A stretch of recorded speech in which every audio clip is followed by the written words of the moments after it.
Assalamualaikum warahmatullahi wabarakatuh. Salam hormat saya ucapkan kepada Ibu Yunita selaku dosen pengampu Ulumul Hadis kelas HKI B1. Perkenalkan, nama saya Intan Permata Putri dengan NIM 21020160448 kelas HKI B1. Dan melalui video ini saya akan mempresentasikan mengenai sejarah kodifikasi hadis. Permasalahan pencatatan hadis muncul pertama kali pada masa Nabi Muhammad SAW, di mana terdapat hadis-hadis yang melarang penulisan ilmu kecuali Al-Quran. Namun di samping itu ada juga hadis yang memperbolehkan. Alasan mengapa Rasulullah melarang penulisan hadis dikarenakan dikhawatirkan terjadi kerancuan atau bercampur aduknya antara Al-Quran dan hadis. Namun pada masa Nabi Muhammad SAW ada beberapa sahabat yang melakukan penulisan hadis, namun untuk kepentingan pribadi, dan metodenya pun belum teratur. Tapi, dari keterangan beberapa para ulama terdahulu mengatakan bahwa kodifikasi hadis belum pernah terjadi, kecuali pada akhir abad pertama Hijriah, tepatnya pada masa pemerintahan Khalifah Umar bin Abdul Aziz, di mana Khalifah Umar memberikan tugas kepada ulama-ulama terkenal untuk melakukan pengkodifikasian hadis. Di antara ulama yang terkenal tersebut ada Muhammad bin Syihab Az-Zuhri, Sa'id bin Abi Arubah, Ar-Rabi bin Subay, dan yang lainnya. Pada akhir abad pertama, ada beberapa faktor yang mendorong penghimpunan hadis tanpa ragu-ragu. Kekhawatiran akan tercampurnya antara Al-Quran dengan hadis pun telah hilang, dikarenakan mushaf Al-Quran telah banyak dibaca dan dihafal serta disebarkan secara luas di berbagai wilayah. Sementara itu, para syekh hadis terkemuka juga telah wafat satu persatu. Dan juga terjadi gerakan korupsi dan pemalsuan hadis yang mengancam integritas hadis. Sehingga hal ini menyebabkan gubernur dari Mesir, Bani Umayyah, Abdul Aziz bin Marwan dan putranya Khalifah Umar bin Abdul Aziz menginstruksikan kepada para ulama untuk menghimpun hadis. Suhuf yang orisinil dari zaman ini telah hilang dan hanya ada beberapa salinannya saja. Contoh suhuf dari zaman ini adalah Sohifah milik Hammam bin Munabih, yaitu seorang murid dari Abu Hurairah, di mana Hammam memperkenalkan matan hadisnya dengan kata-kata, Abu Hurairah berkata kepada kami tentang apa yang disandarkan kepada Nabi SAW. Ini berarti bahwa Hammam sudah menyebutkan sumber informasinya ketika meriwayatkan sebuah hadis dalam bentuk yang kemudian dinamakan dengan sanad atau isnad.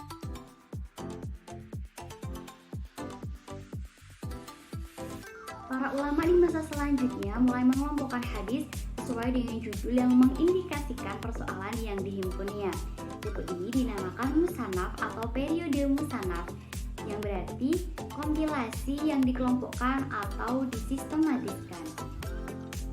Meskipun Ibnu Jurayj dan Ma'mar bin Rashid adalah para penghimpun Musannaf yang pertama, tetapi karya yang paling terkenal adalah Al-Muwatta, yang ditulis oleh Imam Malik bin Anas atas perintah Khalifah Bani Abbasiyah Abu Ja'far Al-Mansur.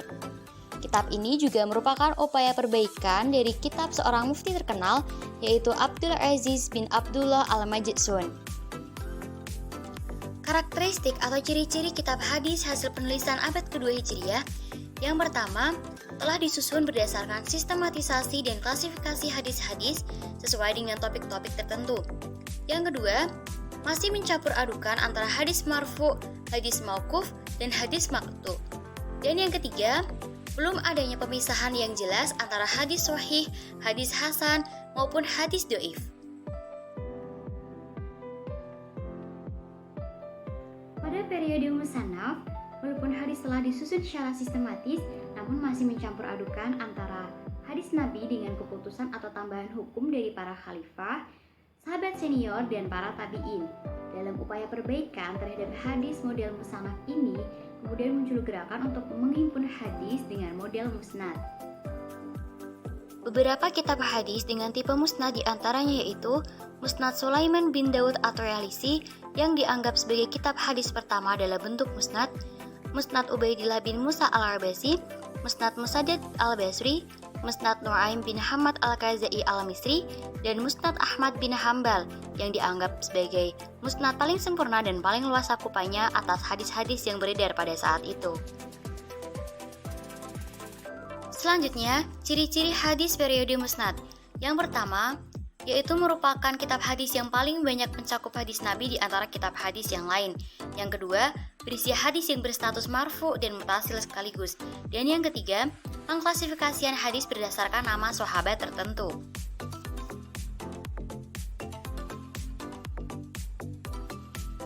Pada abad ketiga telah didiskusikan bahwa gerakan musnad belum membedakan antara hadis yang sahih dengan hadis yang doif, dan sangat sulit bagi para pembaca untuk membaca kitab ini dikarenakan tema-tema hadis masih tersebar di berbagai bagian. Oleh karena itu, timbul gerakan yang mencoba untuk memperbaiki kekurangan dari gerakan musnad yang bertujuan untuk menghimpun hadis-hadis sahih. Karya-karya para ulama hadis yang mencerminkan tipe periode sahih ini adalah Sahih Al-Bukhari oleh Muhammad bin Abdullah Al-Bukhari, Sunan At-Tirmizi oleh Muhammad bin Isa At-Tirmizi, Sunan An-Nasa'i oleh Ahmad bin Syu'aib An-Nasa'i, Sunan Ibnu Majah oleh Muhammad bin Yazid Ibnu Majah. Terdapat perbedaan antara kitab Sahih dan kitab Sunan. Pertama, kitab Sahih mencakup seluruh aspek, sementara kitab Sunan hanya mencakup persoalan hukum saja. Yang kedua, kitab Sahih hanya memuat hadis-hadis yang autentik atau sahih. Sedangkan kitab Sunan berisi tidak hanya hadis sahih tetapi juga hadis doif demi kepentingan hukum. Selanjutnya, ciri-ciri hadis periode sahih. Fokus pengkodifikasian hadis periode ini sebenarnya untuk mengumpulkan hadis-hadis yang sahih, dikarenakan pada periode musnad, hadis yang doif dan maudhu masih tersebar. Namun dalam kitab Sunan pada periode sahih ini juga terdapat hadis doif, karena untuk menunjukkan kualitas hadis-hadis tersebut.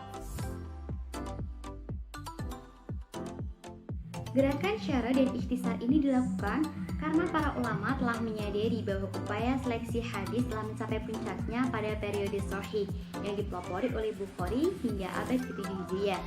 Dan selanjutnya, para ulama hanya sebatas melengkapi, mensyarah, dan juga meringkas karya-karya sebelumnya. Beberapa karya syarh diantaranya yaitu Ma'alim As-Sunan karya Al-Khattabi yang merupakan kitab syarah hadis pertama, dan selanjutnya Ibnu Hajar Al-Asqalani yang menulis Fathah Al-Bari ala Sahih Al-Bukhari, sebuah syarah atas Sahih Bukhari yang paling luas dan berisi informasi yang bernilai. Beberapa kitab ikhtisar atas karya tertentu dapat disebut, misalnya karya Al-Qasibi, karya Al-Zubaidi, At-Tajrid As-Sorih yang merupakan karya populer yang menghimpun matan-matan hadis Bukhari. Itu tadi materi presentasi mengenai sejarah kodifikasi hadis yang dapat saya sampaikan. Sehingga dapat disimpulkan bahwa pengkodifikasian hadis yang dilakukan oleh para ulama hadis telah mengalami 5 periode perkembangan. Yang pertama itu periode Sohifah, yang kedua periode Musanaf, kemudian periode Musnad, yang keempat periode Sahih, dan yang kelima adalah periode Syarah dan Ikhtisar. Cukup sekian presentasi yang dapat saya sampaikan. Apabila terdapat kesalahan pada tutur kata ataupun materi, saya mohon maaf. Terima kasih. Wassalamualaikum warahmatullahi wabarakatuh.